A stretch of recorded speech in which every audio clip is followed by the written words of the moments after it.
안녕하세요. 9월 21일 월요일 KCN 뉴스 브리핑 여러분과 함께 시작합니다.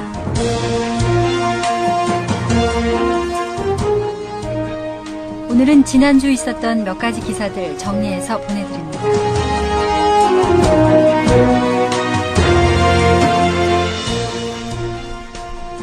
첫 번째 소식은 콜센터 산업의 강자로 떠오른 필리핀인이라는 한경닷컴의 소식입니다. 필리핀이 세계 콜센터 산업의 새 강자로 떠올랐다고 월스트리트 저널이 지난 1일 보도했습니다. 필리핀이 전 세계 콜센터 산업을 선도해온 인도가 주춤한 사이 점유율을 끌어올리고 있다고 합니다. 전 세계 콜센터 시장에서 인도의 점유율은 2004년 80%에서 현재 40%로 반토막 난 반면 필리핀의 점유율은 1%도 채 안 된 수준에서 15%로 증가했습니다. 필리핀의 콜센터 업계가 지난해 거둔 매출은 68억 달러로 인도의 110억 달러를 뒤쫓고 있습니다. 올해는 필리핀의 콜센터 산업 규모가 이보다 20%가량 증가할 것으로 예상된다고 합니다. 미국 신시내티에 본사를 둔 글로벌 콜센터 업체 콘버지 그룹은 지난 4월 필리핀에 3개 지사를 추가해 총 12개 지사를 운영 중이라고 합니다. 이 회사의 전체 콜센터 인력 7만 4천 명 가운데 20%는 필리핀에 몰려있다고 합니다. 월스트리트 저널은 필리핀의 저렴한 인건비와 유창한 영어 구사 능력, 저렴한 건물 임대료 등이 콜센터 산업의 성장을 이끌고 있다고 분석했습니다.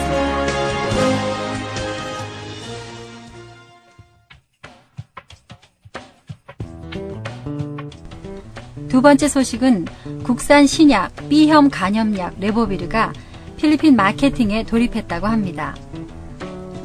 국내 제약사가 자체 개발한 간염 치료제가 필리핀에서 출시될 예정이라고 합니다.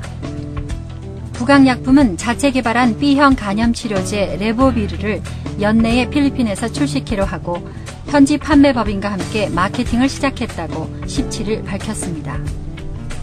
레보비르의 아시아 지역 판권을 넘겨받은 일본계 제약사 에자이의 아시아 지역 마케팅 책임자와 에자이 필리핀 법인 대표가 필리핀 현지 출시를 위해 지난 16일 부강약품을 방문했다고 회사는 설명했습니다.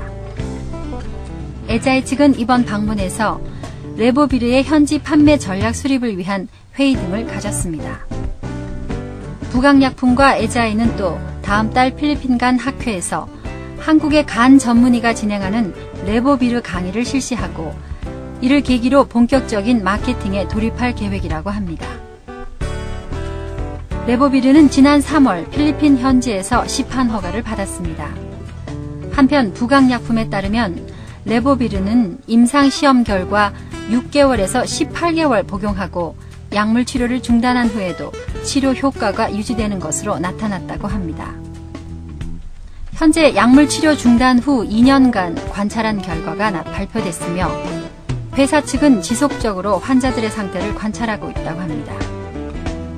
부강약품 관계자는 레보비르는 기존 B형 간염 치료제와는 달리 평생 복용하지 않아도 치료 효과가 유지될 것으로 기대된다며 이를 입증하기 위한 대규모 임상시험을 진행하고 있다고 말했습니다.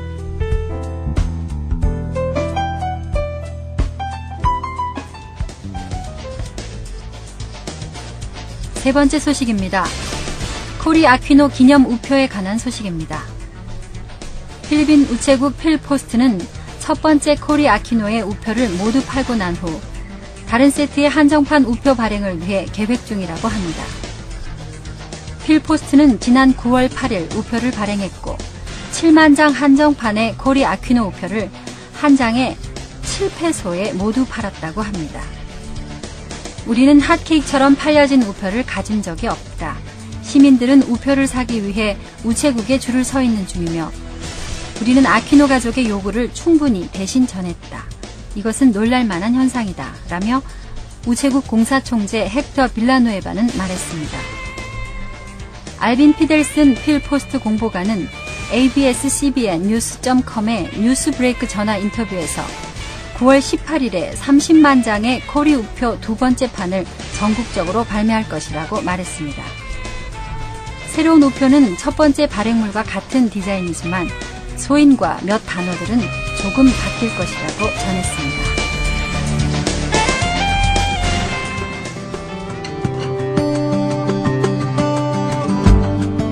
네 번째 소식은 4명의 필리핀 어부들이 바다에서 한 달 동안 표류 끝에 극적으로 구조되었다고 합니다.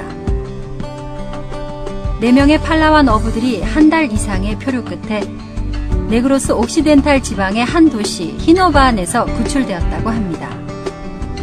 비사얀 데일리 스타의 리포트는 이 어부들이 지난 8월 10일 이후에 실종되어 바다에서 표류하다 극적으로 구조되었다고 전했습니다. 히노바안 마을의 행정 책임자인 호세 까누리자스는 4명의 어부들의 신원을 확인하였고 이들을 발견했을 때 이들 모두는 마르고 초췌한 모습이었다고 전했습니다.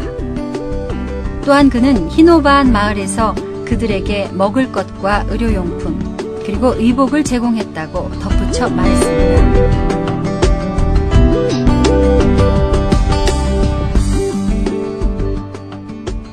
필리핀의 기찻길 옆 오막살이 여러분들도 보신 적이 있으실 텐데요. 우리 한국에도 이런 기찻길 옆 오막살이란 동요가 있죠. 여기 필리핀에서도 이런 기찻길 옆에 사람들이 오막살이와 같은 집을 짓고 옹기종기 살아가는 모습을 어렵지 않게 만날 수 있습니다. 힘들고 지친 오막살이 주민들이지만 그럼에도 늘 행복한 웃음을 잃지 않는 그들의 모습이 가끔 저를 행복하게 만듭니다. 일상이 지치고 힘들 때라도 웃음 잃지 마시고요. 또 그 행복한 웃음을 전하는 한 주간 되시기 바랍니다. 이상 KCN 뉴스 브리핑이었습니다. 다음 시간에 또 만나 뵙겠습니다.